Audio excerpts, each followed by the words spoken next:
अफगानिस्तान का इस्तेमाल, उसकी जमीन का इस्तेमाल भारत के खिलाफ करता है तो ठीक बात नहीं होगी, फिर खैर नहीं। चलिए आगे बढ़ते हैं। आज की दूसरी खबर। एक तरफ प्रधानमंत्री नरेंद्र मोदी हैं, जिनके नेतृत्व में इंडिया गठबंधन इंटैक्ट है, हर बीतते दिन के साथ मजबूत हो रहा है। इसके पीछे का कारण यह बताया जा रहा है कि अभी भी मोदी का जादू बरकरार है। मोदी एक ब्रांड है और एनडीए की सबसे बड़ी पहचान भी है। लेकिन दूसरी तरफ है राहुल गांधी, जिनके नेतृत्व पर अब किसी को भरोसा नहीं हो रहा है। नतीजा यह हुआ है कि लोकसभा चुनाव के बाद इंडिया अलायंस में टूट पड़ गई है। राहुल गांधी के साथी कह रहे हैं कि अब इंडी अलायंस को खत्म कर देना चाहिए, क्योंकि इसमें ना तो एजेंडा बचा है और ना ही लीडरशिप बची है और ना ही एकजुटता बची है। सबसे पहले आपको जम्मू कश्मीर के मुख्यमंत्री उमर अब्दुल्ला का बयान सुनवाते हैं, जिसमें वो साफ तौर पर कह रहे हैं कि इंडिया ब्लॉक को खत्म कर देना चाहिए।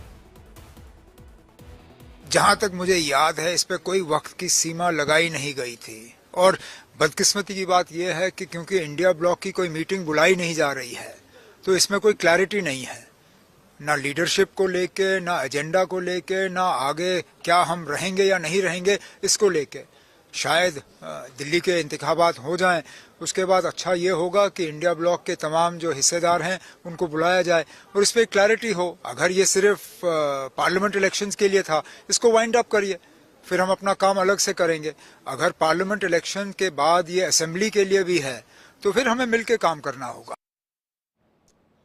उमर अब्दुल्ला ने कहा कि लोकसभा चुनाव के बाद से इंडिया गठबंधन की एक भी बैठक नहीं हुई, लंबा समय है। आखिरी बैठक 1 जून 2024 को हुई थी। उसके बाद हरियाणा, जम्मू कश्मीर, महाराष्ट्र और झारखंड के विधानसभा चुनाव हो चुके हैं। अब दिल्ली में भी विधानसभा चुनाव की तारीखों का ऐलान हो चुका है और इस चुनाव में भी इंडिया गठबंधन एक साथ नहीं है।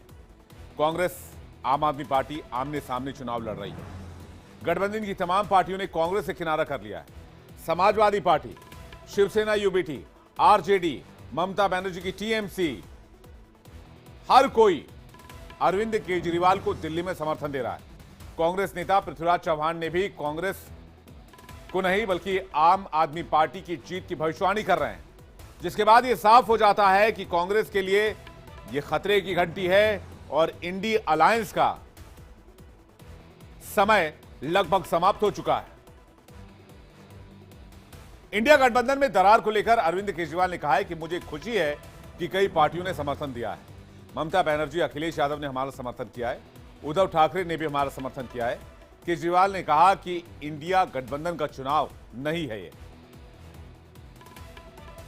दिल्ली का चुनाव आम आदमी पार्टी और बीजेपी के बीच में है, ये इंडिया गठबंधन का चुनाव नहीं है।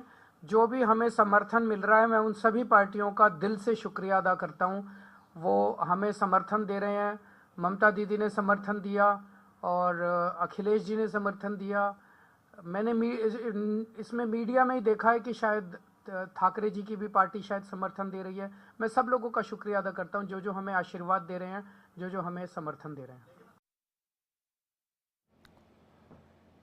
अगर तस्वीर देखें और 2014 से अब तक के हालात को एनालिसिस करें, समीक्षा करें, तो मोदी 2014 के बाद से एनडीए में लगातार इंटैक्ट है। मोदी ब्रांड बने हैं। दूसरी तरफ राहुल गांधी का इंडिया गठबंधन में इंपैक्ट नहीं नजर आता है। एनडीए में कुल 41 दल हैं, इंडिया अलायंस में 37 पार्टियां हैं, जो कि अब एक एक करके किनारा कर रही हैं। 2024 लोकसभा चुनाव के बाद भी सभी एकजुट रहे अगर हम एनडीए की बात करें, जबकि हरियाणा और दिल्ली में इंडिया गठबंधन बिखरा हुआ नजर आ रहा है। लोकसभा के बाद महाराष्ट्र में बड़ी जीत हुई, जबकि इंडिया अलायंस में झारखंड, जम्मू कश्मीर में जीत हुई, लेकिन इसके बाद भी कांग्रेस को क्रेडिट नहीं गया। स्थानीय पार्टियों ने सारा क्रेडिट लिया, चाहे वो एनसी हो, चाहे वो जेएमएम हो। नायडू, नीतीश जैसे लीडर मोदी के मुरीद बने, जबकि राहुल की लीडरशिप पर इंडिया गठबंधन में काफी मतभेद है। मोदी बतौर प्रधानमंत्री हिट नजर आते हैं, लेकिन एलओपी के तौर पर क्या राहुल गांधी का इंपैक्ट दिखता है, यह भी सवालों के घेरे में आया। यानी सबसे बड़ा ब्रांड मोदी एनडीए की पहचान है। 2014 में एनडीए की अगुवाई में प्रधानमंत्री बने, 2024 में सीटें घटी, लेकिन गठबंधन इंटैक्ट रहा। यहां तक कि नीतीश कुमार और नायडू जैसे रिस्की प्लेयर भी कनेक्ट हुए। एनडीए के सभी सहयोगियों को पहचान भी मिला और सम्मान भी मिला।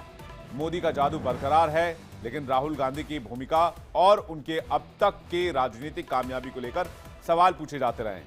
एनडीए में कुल 41 दलों का तालमेल है, जबकि इंडिया गठबंधन में 37 पार्टियां हैं, जो कि अब आज की तारीख में एक साथ नहीं दिखती हैं। सब एक दूसरे पर सवाल उठा रहे हैं। इंडिया गठबंधन के नेताओं को राहुल गांधी की लीडरशिप पर क्या भरोसा नहीं रह गया है, क्योंकि हरियाणा, महाराष्ट्र और उपचुनाव में इंडिया ब्लॉक के खराब प्रदर्शन के बाद ममता बनर्जी ने लीडरशिप पर नाराजगी जाहिर करते हुए कहा था कि उन्हें इंडिया गठबंधन को लीड करने का मौका मिला तो वो ऐसा कर सकती हैं। 7 दिसंबर को उन्होंने क्या कहा था, आपको सुनवाते हैं।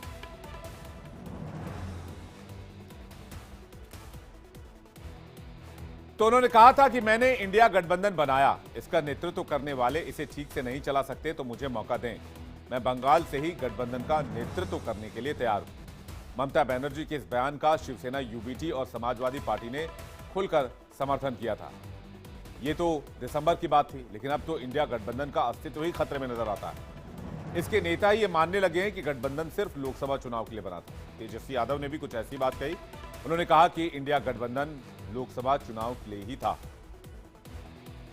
दिल्ली चुनाव में तो पहले से ही तय था इंडिया अलायंस जो है वो लोकसभा के लिए।